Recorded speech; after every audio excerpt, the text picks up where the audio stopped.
When you should multitask. Multitasking is theoretically when you handle multiple tasks or skills at once. According to most experts, however, there is no such thing as multitasking.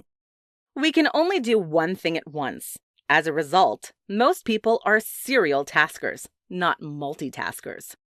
Serial tasking is when you jump from task to task in a rapid order. So you might type part of a work email, switch to reading your phone, and then go back to the email. In this example, you did not do the tasks simultaneously, nor did you complete them at the same time.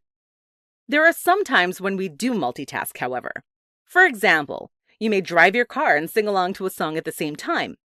A more productive form of multitasking would be listening to an audiobook while driving.